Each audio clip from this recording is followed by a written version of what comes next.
तर स्वागत आपलं सर्वांचं आजच्या एका नवीन व्हिडिओमध्ये। तर बघा, मुख्यमंत्री माझी लाडकी बहीण योजनेच्या ई-केवायसी बद्दल लाडक्या बहिणींना दिलासा देणारी, त्यांचं टेन्शन कमी करणारी अपडेट जी आहे ते तुमच्यासाठी मी एकदम ऑफिशियल आणलेली आहे। तर बघा, लाडकी बहीण योजनेची ई-केवायसी करण्याची वेबसाईट जी होती ती महाराष्ट्र डॉट म्हणजे लाडकी बहीण महाराष्ट्र.gov.in ही शासनाने दिलेली होती आणि आधीपासूनच फॉर्म वगैरे सुद्धा आपण त्याच वेबसाईटवर भरले होते। पण बघा, गुगलमध्ये सर्च करताना एक hubcommute.in नावाची फ्रॉड लिंक सुद्धा येत होती। hubcommute.in नावाची फ्रॉड लिंक येत होती।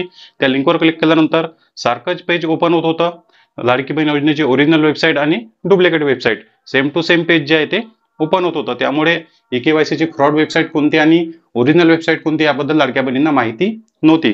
पण आता बघा, ज्या बहिणींनी फ्रॉड वेबसाईटवर ई-केवायसी केली किंवा ओरिजिनल वेबसाईटवर ई-केवायसी केली, काही बहिणींना यापैकी माहित आहे की आपण चुकीने डुप्लिकेट वेबसाईटवर ई-केवायसी केली, काही बहिणींना माहित नाही की यापैकी कोणत्या वेबसाईटवर ई-केवायसी केली, फ्रॉडवर केली का ओरिजिनलवर केली, असा सुद्धा प्रश्न तुमच्याकडे असेल। या टॉपिकवर मी भरपूर व्हिडिओ बनवलेले होते आणि फ्रॉड वेबसाईटचा जो काही प्रॉब्लेम होता तो उघडकीस आणला होता, त्यानंतर तुम्हाला सर्व माहिती मिळाली। पण बघा, आता जे काही कन्फ्युजन होतं की फ्रॉड वेबसाईटवर ई-केवायसी केल्यानंतर ई-केवायसी आमची झाली की नाही, शासनाच्या वेबसाईटवर गेली की नाही, की मग आमचे पैसे बंद होणार का, ई-केवायसी रद्द होणार का, तुमच्या बद्दल ही जे काही वेबसाईट बद्दल जी काही माहिती आहे मी पूर्ण माहिती तुमच्यासाठी आणलेली आहे।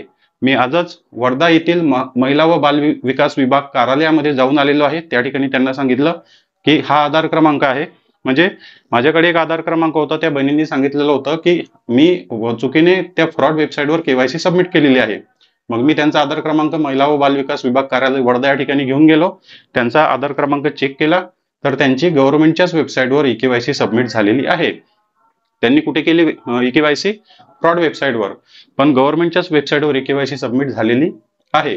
तर तुम्ही सुद्धा चुकीने फ्रॉड वेबसाईटवर ई-केवायसी केली असेल किंवा तुम्हाला माहित नसेल की आपण कोणत्या वेबसाईटवर ई-केवायसी केली, ई-केवायसी तर झाली, काळजी करण्याची काहीच गरज नाही, गव्हर्नमेंटच्याच ऑफिशियल वेबसाईटवर ई-केवायसी सबमिट झालेली आहे।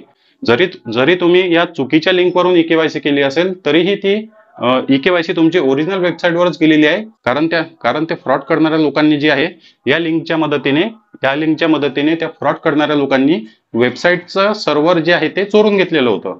कारण त्यानंतर काय होत होतं, तुमची केवायसी तर ओरिजिनल वेबसाईटवरच जात होती, पण तुमचा आधार नंबर, तुमचे ओटीपी ते फ्रॉड लोकांकडे जात होते। तुमचे आधार ओटीपी, तुमचा आधार नंबर फ्रॉड लोकांकडे जात होते। फक्त केवायसी जी आहे ते तुमच्या ओरिजिनल वेबसाईटवरच सबमिट होत होती। त्यामुळे तुम्हाला काळजी करण्याची बिलकुल गरज नाही। तुम्हाला जर वाटत असेल की आपण फ्रॉड वेबसाईटवर ई-केवायसी केली आहे, तर मग आता काय होणार, तर तुमची ई-केवायसी ओरिजिनल वेबसाईटवरच सबमिट झालेली आहे, फक्त तुमचा बहुतेक डाटा लीक होऊ शकतो। या लिंकच्या मदतीने तुमचा डाटा डायव्हर्ट केलेला आहे, वेबसाईट तीच होती, फक्त लिंक चुकीची होती। त्या लिंकने तुमचे आधार क्रमांक, तुमचा मोबाईल नंबर, जो काही तुम्ही टाकलेला ओटीपी आहे तो याच वेबसाईटवर सबमिट झाला, फक्त तुमचा डाटा या फ्रॉड वेबसाईटच्या फ्रॉड लिंकच्या मदतीने लीक झाला। वेबसाईट तीच होती, सर्व्हर तेच होतं, वेबसाईट सर्व तेच होती, फक्त लिंक वेगळी असल्यामुळे तुमचा डाटा डायव्हर्ट झाला, सबमिट झाला ओरिजिनल वेबसाईटवरच, फक्त तुमचा डाटा लीक झाल्याची शक्यता आहे, त्यासाठी काळजी करण्याची गरज नाही। तर बघा, सर्वात मोठं आणि महत्त्वाचं कन्फ्युजन होतं की फ्रॉड वेबसाईट, ओरिजिनल वेबसाईट, आता केवायसीचं काय होणार, तर केवायसी तुमची ओरिजिनल वेबसाईटवरच गेलेली आहे, तुम्हाला म्हणजे शासनाच्या टेबलवर गेलेली आहे, त्यासाठी तुम्हाला काळजी करण्याची गरज नाही। ज्या बहिणींची केवायसी फ्रॉड वेबसाईटवर त्यांनी केली होती, अशा प्रकारे लिंक येत होती, त्याच वेबसाईटवर केली होती, ते मी स्वतः महिला व बाल विकास विभाग कार्यालयात जाऊन चौकशी केलेली आहे। त्यांनी सांगितलं की केवायसी त्यांची या ठिकाणी गव्हर्नमेंटच्या वेबसाईटवर आलेली आहे। तुम्हाला जर याबद्दल कन्फ्युजन असेल तर तुम्ही सुद्धा तुमच्या जिल्ह्याच्या ठिकाणी महिला व बाल विकास विभाग कार्यालयामध्ये जाऊन चौकशी करू शकता, तुमचे सर्व प्रश्न त्या ठिकाणी क्लिअर होऊन जाईल। तर काळजी करण्याची बिलकुल गरज नाही, ऑफिशियल आणि महत्त्वाची अपडेट होती, म्हणजे जे काही टेन्शन होतं ते आणि तुमचं कमी झालेलं असेल, त्यासाठी एक व्हिडिओला लाईक आणि चॅनलला सबस्क्राईब नक्की करा। तर भेटूया नेक्स्ट व्हिडिओमध्ये।